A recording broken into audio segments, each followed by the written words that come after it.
right, here we are down here at the First Cathedral here for Juneteenth Day in Saturday here, and we finna getting everything all lined up here to go. So we're gonna be going down to the firehouse here in Blue Hills Avenue. We're getting everything all lined up here. Everybody just seems to be working pretty good to get everything all lined up.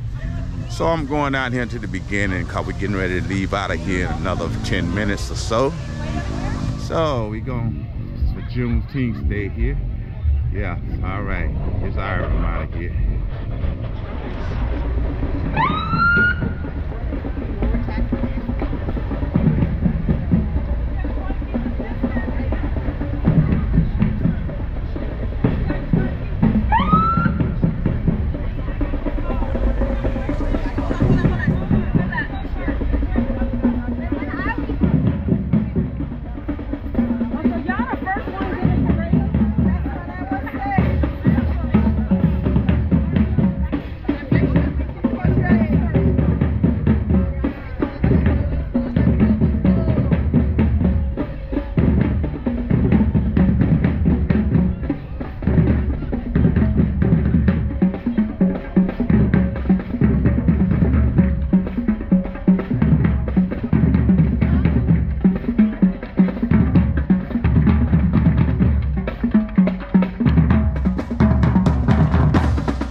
Perfect. Library needs as much advertising as possible.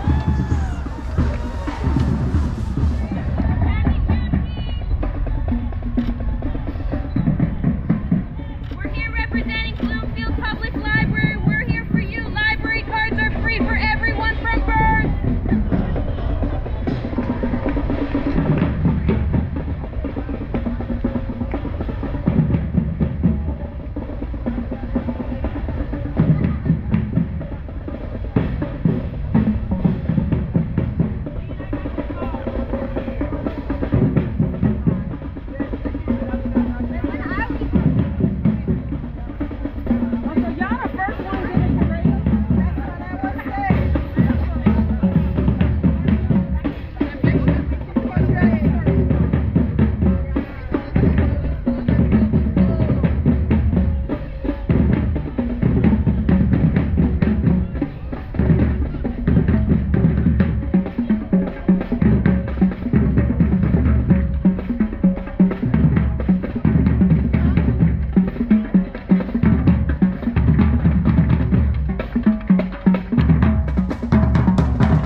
parade.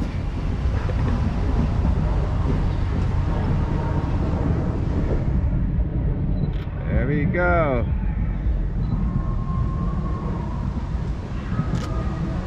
What you got up there, Jared? I got an extra large. I got one large.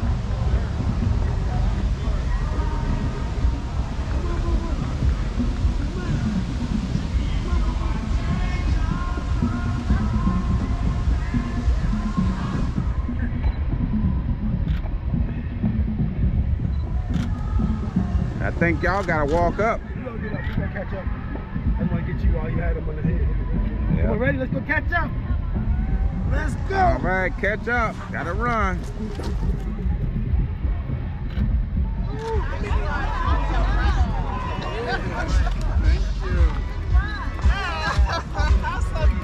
Yes, it's working different muscles today. Yes. Yes, sir.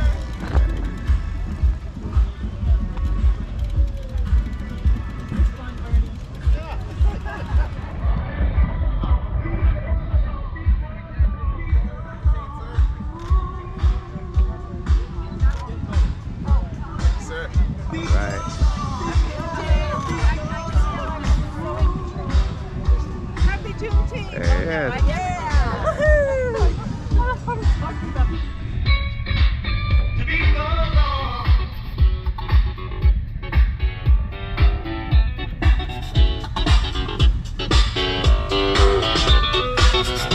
I'm good.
Put your hands together for Sankofa dancers!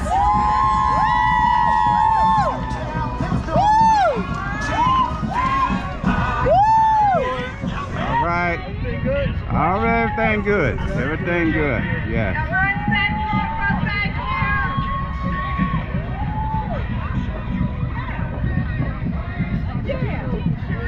All right. I'm Willie right. I'm always right. I'm never wrong. All right, Reverend.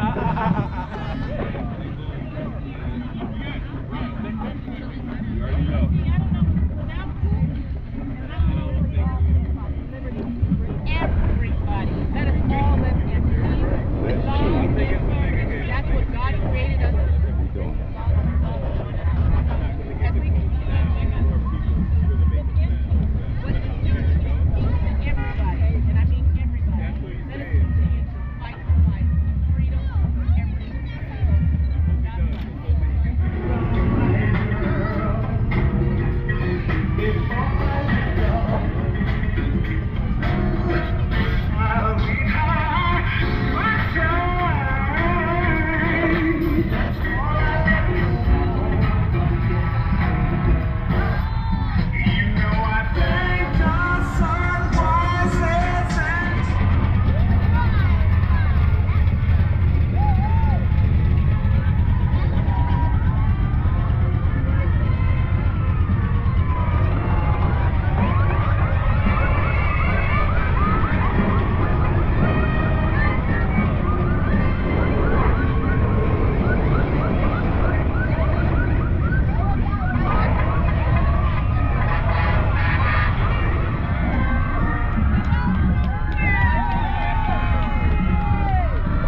Okay. Happy Juneteenth weekend, everybody!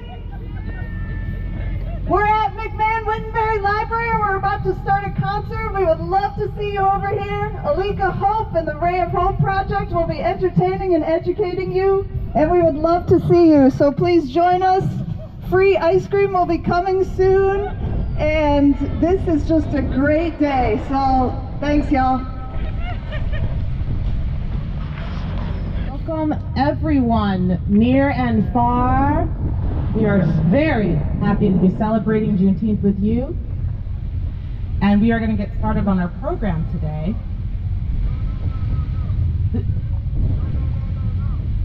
Juneteenth, someone out there tell me, what is Juneteenth about? What is Juneteenth? Why are we celebrating it? Anybody? Anybody? That's right. So the enslaved people in Texas learned that they were free, and was it right after the Emancipation Proclamation, like the next day? No! How much longer was it? 2 years and 2 months.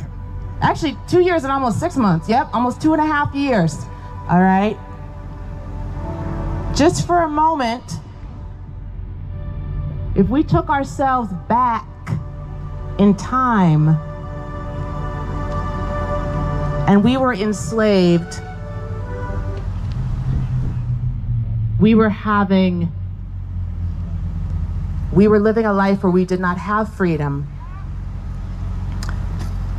And then we were given freedom, but we did not know. We didn't know for 2 of our birthdays. We didn't know for 2 full years of Christmases. We didn't know for 2 full summers. We didn't know. We thought we were still enslaved. So Juneteenth is a huge celebration, and today is about celebrating. We're gonna sing some songs, we're gonna do some educating, and we're gonna celebrate. All right, so We're going to start off kind of moving from the Emancipation Proclamation to the 2010s, by the way, with our songs and our stories. We're going to have Charlie Slaughter come up and actually read you the Emancipation Proclamation. Charlie Slaughter, could you come up and read for us the Emancipation Proclamation? Thank you. Thank you, Alika. The Emancipation Proclamation for the Juneteenth celebration of 2022.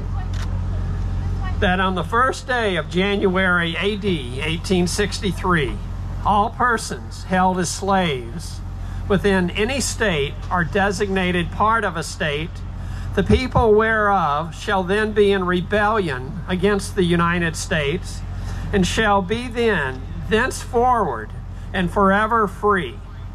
And the executive government of the United States, including the military and naval authority thereof, will recognize and maintain the freedom of such persons, and will do no act or acts to repress such persons or any of them in any efforts that they may make for their actual freedom. That the executive will on the first day of January aforesaid by proclamation designate the states and parts of states, if any, in which the people thereof respectively shall then be in rebellion against the United States, and the fact that any state or the people thereof shall on that day be in good faith represented in the Congress of the United States by members chosen thereto at elections, wherein a majority of the qualified voters of such states shall have participated, shall, in the absence of strong countervailing testimony, be deemed conclusive evidence that such state and the people thereof are not then in rebellion against the United States. Now, therefore, I, Abraham Lincoln, President of the United States, by virtue of the power in me vested as Commander-in-Chief of the Army and Navy of the United States in time of actual armed rebellion against the authority and government of the United States, and as a fit and necessary war measure for suppressing said rebellion, do on this first day of January, AD 1863, and in accordance with my purpose so to do, publicly proclaim for the full period of 100 days from the first day above mentioned, order and designate as the states and parts of the states wherein the people thereof respectively are this day in rebellion against the United States, the following to wit: Arkansas, Texas, Louisiana, except the parishes of St. Bernard, Plaquemine, Jefferson, St. John, St. Charles, St. James, Ascension, Assumption, Terrebonne, Lafourche, St. Mary, St. Martin, and Orleans, including the city of New Orleans, Mississippi, Alabama, Florida, Georgia, South Carolina, North Carolina, and Virginia, except the 48 counties designated as West Virginia, and also the counties of Berkeley, Accomack, Northampton, Elizabeth City, York, Princess Anne, and Norfolk, including the cities of Norfolk and Portsmouth, in which accepted parts are for the present left precisely as if this proclamation were not issued. And by virtue of the power and for the purpose aforesaid, I do order and declare that all persons held as slaves within said designated states and parts of states are and henceforward shall be free, and that the executive government of the United States, including the military and naval authorities thereof, will recognize and maintain the freedom of said persons, And I hereby enjoin upon the people so declared to be free to abstain from all violence, unless in necessary self-defense. And I recommend to them that in all cases when allowed, they labor faithfully for reasonable wages. And I further declare and make known that such persons of suitable condition will be received into the armed service of the United States to garrison forts, positions, stations, and other places, and to man vessels of all sorts in said service. And upon this act, sincerely to believe to be an act of justice, warranted by the Constitution upon military necessity, I invoke the considerate judgment of mankind and the gracious favor of Almighty God. In witness whereof, I have hereunto set my hand and caused the seal of the United States to be affixed. Done at the city of Washington this first day of January in the year of our Lord, 1863, and of the independence of the United States of America, the 87th. Thank you.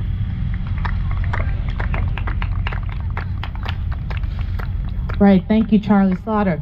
That was the Emancipation Proclamation read in entirety.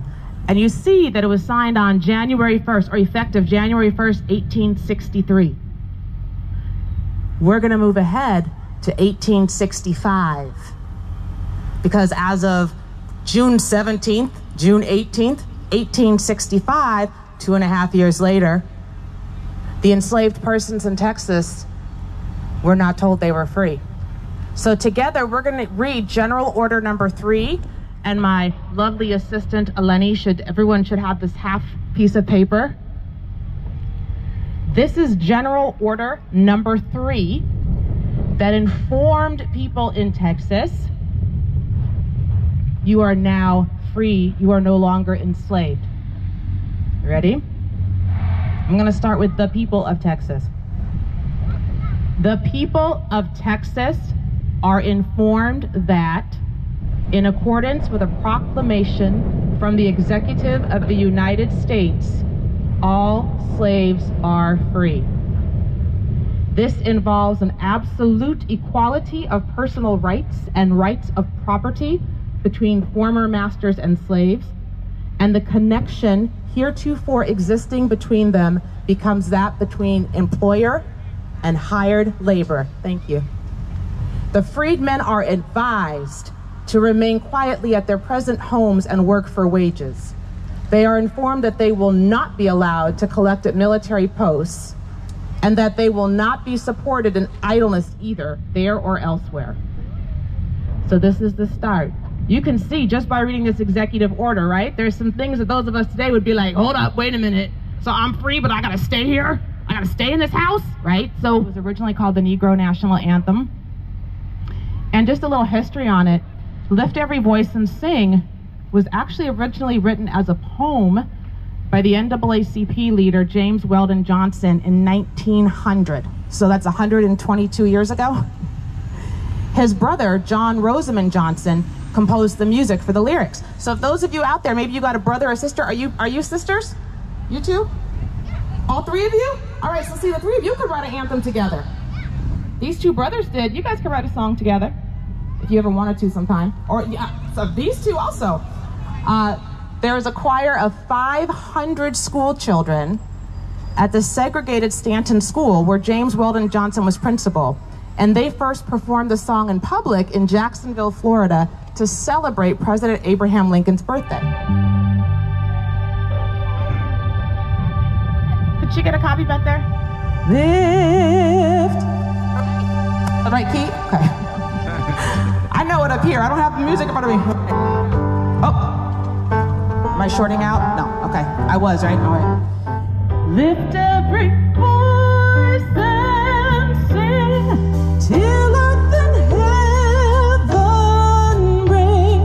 Ring with the harmony of liberty. Let all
to sing is the national anthem. Sorry, I've done both the games and they're both hard. You guys did a great job. Thank you. You can have a seat. Thank you. Make sure you keep that because there's 2 more verses that tell the good story.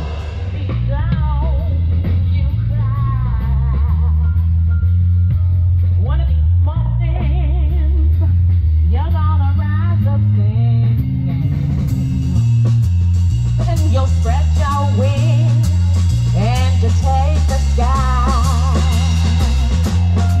But till that morning, there's nothing on you. With that, yes, that is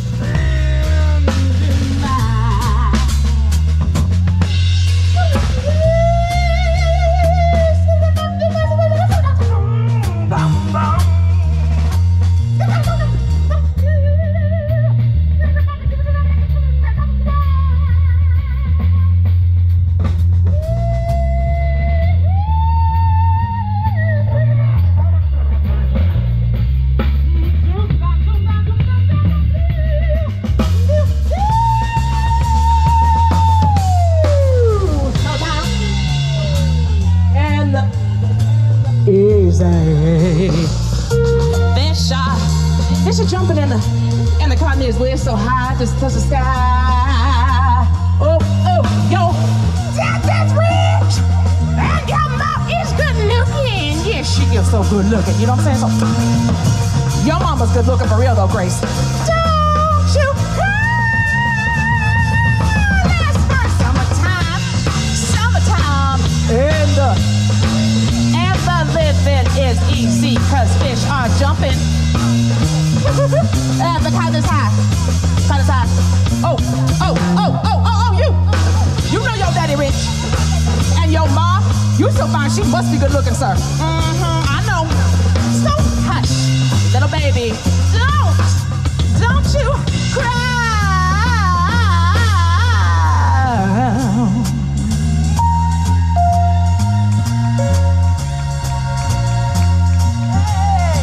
We got Lawrence D. White on the bass, and Dexter Petaway on the keyboard and the drums. Thank you.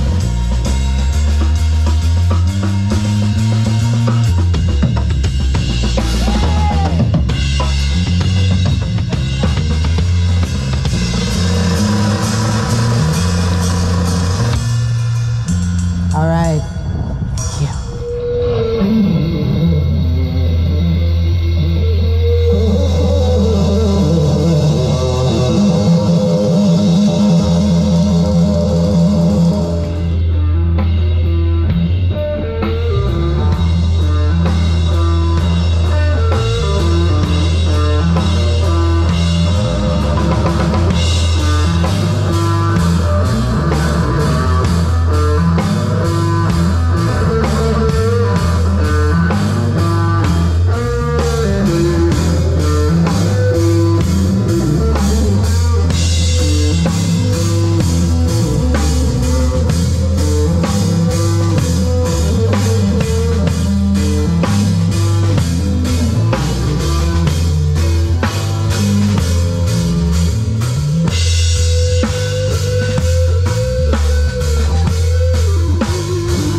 appreciate everyone staying here in the wind, the little bit of chilly weather today. Thank you. Me, I'm glad it's not 105 because I'd be up here sweating in front of everybody, so. Good afternoon, everybody. And happy Juneteenth to you.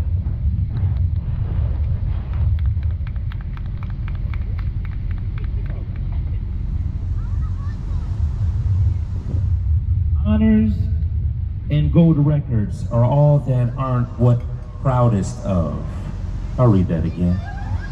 Honors and gold records and all that aren't what I'm most proudest of.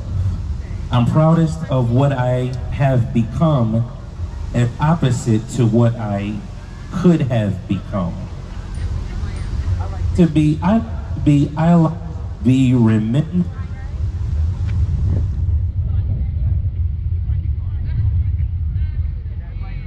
remembered.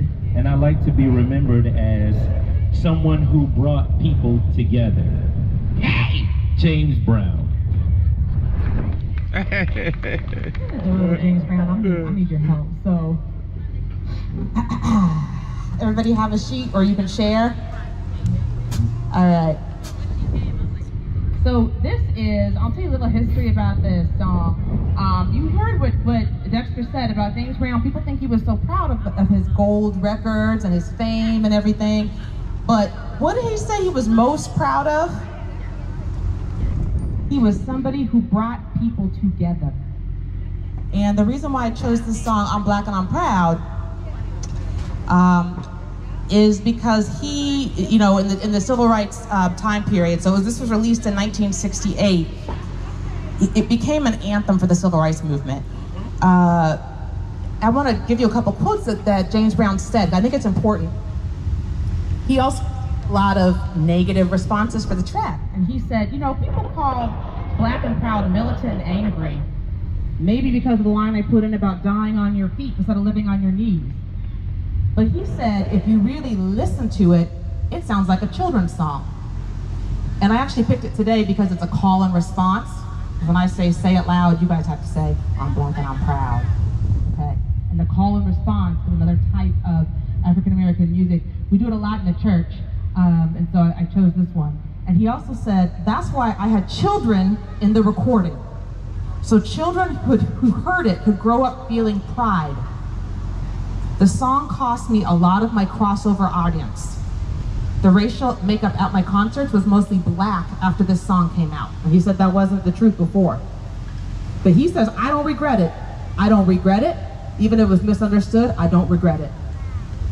Say It Loud, I'm Black and I'm Proud would become one of James Brown's most important songs, as well as his most politically charged hit. Even though he believed the track lost its power over the years, he expressed pride in his historical impact. Now this is in 1986. James Brown actually said the song is obsolete now. I don't think it is still obsolete myself now, 20 years later, but this is what he said. But he said it was still necessary to teach pride, and the song did a lot of good for a lot of people. So I'm gonna say it loud, and I want y'all to say what? Okay, just wondering, okay. So, first of all, you know what? I don't have my sheet. This is actually a song I don't normally perform, so I have to look at the words. Eleni, do you have an extra sheet? Can I borrow Grace's or Angela's? Thank you, Grace. All right, so let's practice one time. I'm gonna say it loud. Say it loud. You guys say I'm black and I'm proud loud. I'm about to say it loud. Now, you say your line loud. Let's try it. Okay. Say it loud. I think I do a lot of math. Say it loud. Beautiful, beautiful. All right. Ready? Yep.